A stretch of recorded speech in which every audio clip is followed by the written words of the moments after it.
ô thu na chuanin zan ina zo nun night kan man thena na kan editor ni me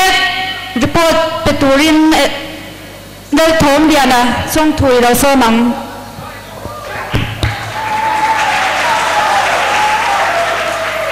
Oleh kan kual lian zom tak puar van rem puya sub deputy commissioner lunglei SSA lama kan ho tu te dieu lunglei le helai munazon night lo mang tu ra lo kal zong zong te ama sain in ma report ka pe thei jon wangin lom thu kan se ni ole zon chung chang bi ka hian report tek tur atam meya zong in chan chin bu lo pian chua dan le seilen dan fo hi sei tur tam takoma maro chu atlang pui zor zor chau sei kan tum don ani kum sang kha zakwa samriat panga dei to khan wai me zo bok ben phar branch executive committee chuan agenda chanchin bu chua ve ni se ti na re la branch executive committee hian an agenda chu pasin ahing tur chu phuang ha la nia wai me kan tu ti ania khami hun lai khan ta hian aboi pu tur bi in siamin September ni sompariat sang kha zakwa somriat le panga atang khan tu masaber stencil paper mangin ti chua ania an chanchin bu he ta ko hian thunei na sang sang nei ta tu lai a chuan kan ni te ko zamai thia amaro chu ahun lai ka chuan lu ta ka nia te tiang hian thu ber ti te thu lo ber thu ber do tu thu lo zo ti te tin YMDCT ti te le editor po chi sang sang ho ber editor ho mai mai editor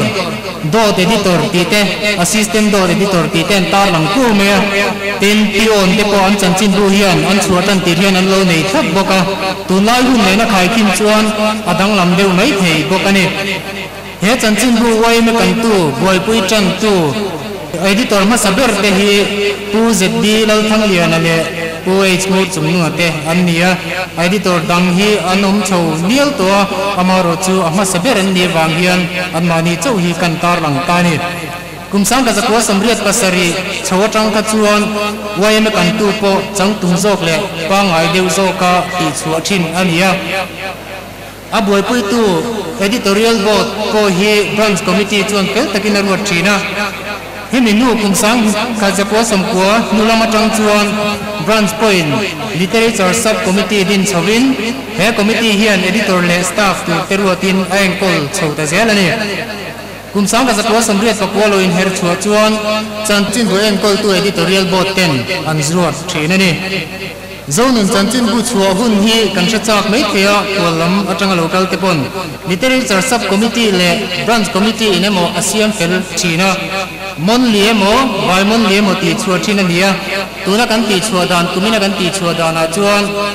thakata cholkar voi ni na sunday le cholkar to ber sunday a ti chua thina nia amaro chu kha zanina kan zonun chanchin bu kan bu anga kalai kha editorial board te he lampang kan in dialog na le he kan nai man na turata na kan buai ve deu wagin te mat lai deu kan ti chuaka zanina specially su ti chuak lavin tukin jin chuak kha nikol lamtan kan lo sem mani ti kha min sia sakturin kan ngen bok cheuni zonun chanchin bu in kumsom ni pasari alo ten thei nana su lo su tu editor masate le staff zong zong te tin chanchin bulo sem chin tu ezen te an fakom hle zani apo hian an ning kha amal mala han tar na cha koma amaro chu kan hun nei ten na dai silawa tar lang kalo mela an chunga hian lom thu kan sei tak zet zet ani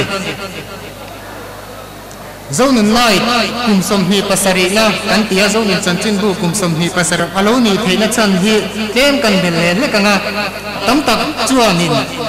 kumsom hi pasari fin alo han lom chu tin a kum bia hi lai kan ti deu mai thia ma se hi tak hian zonun in kan kotlanga mun poimo tak a chan zia atilangin ka sia kumsam hi som khan editor kan hi lai vekin zonun silver jubilee ro pui takin ruainen kan lom to ami mal tak koin editor kan hi lai a hetiang hun katong chin hi van nei ka in tia kan ban suai tu te chunga le veng thar mi pui te chunga lom chin bulo sem chin tu ezen te an fakom hle a zani apo hian an ning kha amal mala han tar na cha koma amaro chu kan hun nei ten na dai silawa tar lang talo mai la an chunga hian lom thu kan sei tak zet ani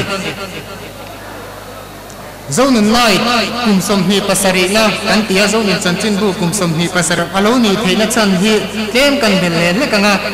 tam tak chuanin kum som hi pasari tin alo han lom chu tin a kum bia hi lai kan ti deu mai thia ma se hi tak hian zonun in kan kotlanga mun poimo tak a chan zia atilangin ka sia kum sam hi som khan editor kan hi lai vekin zonun silver jubilee ro pui takin ruainen kan lom to ami mal tak koin editor kan hi laia hetiang hun katong chin hi van nei ka in tia kan ban suai tu te chunga le veng thar mi pui te chunga lom thu ka soi bokani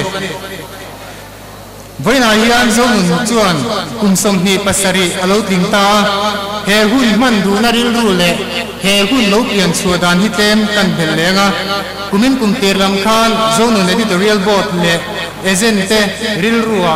zonun night zonun anniversary man hi alo oma chu kan ril ruwa chu branch executive committee a kan khena ti chuan branch executive committee chuan zonun night man hi phur takin arel thua he zonun night hi waina kompuan den chena han ni se tin arel hal boka sum tho chona te khatia kan han rel tak nu khan kan han dak kan sianga nakin ma chia ka ron ding to tu na om mona train loading le lok sela no thuro le chuan kan ban vice president hi Kaushan Lamkila enge mo wangina ron tel thelo lo meya ko belal chuan mania he lai hian kan ban secretary pu sila shiat pu awma o tutlo beng zelira branch assistant secretary hi kangwal silal thingania Kaushan Lamkila wang kina ron kal thelo ba chuan kan ban treasurer nulai lom zwali o he lai hian oma chuan branch finance secretary pusi vanal moya hela hian o kutlo peng zelang ke hi zonun editor lal thom lian chong thu kania assistant editor tangwal le zoram thanga haum chuan a thut moya tangkha loading sela no lo ni ane tin circulation manager kha kan branch treasurer hela hian nula is dal lom zoli ani boka on china ding to chuan zonun production staff te kha om kan thut muna tangkha loading te se kumina zonun production staff te o pon laman buai aniange zonun agent te kha thut muna tanga dung thai kan om chuan loading department te kan siama heng department sang te hian anti tur trul le mamo lam kho min an buai chin le ara chu zanina zonun night kan man thei pha na hi alo ni venthar ban stroi tu te zonun editorial board le zonun agent te production han tela han din tir lok kan duat branch president pulo ngai zau sai lo ka kan sianga nakin ma chia ka ron ding to tu na om mona train loading le lok sela no thuro le chuan kan branch vice president hi Kaushan Lamkila enge mo wangina ron tel thelo lo meya ko belal chuan mania he lai hian kan branch secretary pu sila shiat pu awma o tutlo beng zelira branch assistant secretary hi kangwal silal thingania Kaushan Lamkila wang kina ron kal thelo ba chuan kan branch treasurer nulai lom zwali o he lai hian oma chuan branch finance secretary pusi vanal moya he lai hian o kutlo peng zelang ke hi zonun editor lal thom lian chong thu kania assistant editor tangwal le zoram thanga haum chuan a thut moya tangkha loading sela no lo ni ane tin circulation manager kha kan branch treasurer he lai hian nula is dal lom zwali ani boka on china ding to chuan zonun production staff te kha om kan thut muna tangkha loading te se kumina zonun production staff te o pon laman buai aniange zonun agent te kha thut muna tangha dung thei kan om chuan loading le lokila zonun agent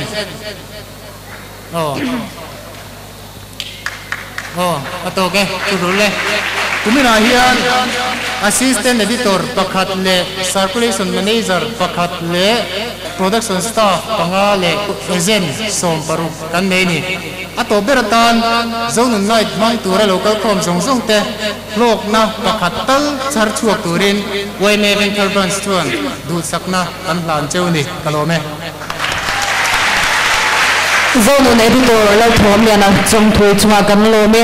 chachel chuanin kan ru report dan hi thil te tak te danglam na lian tak siam thin si ani atia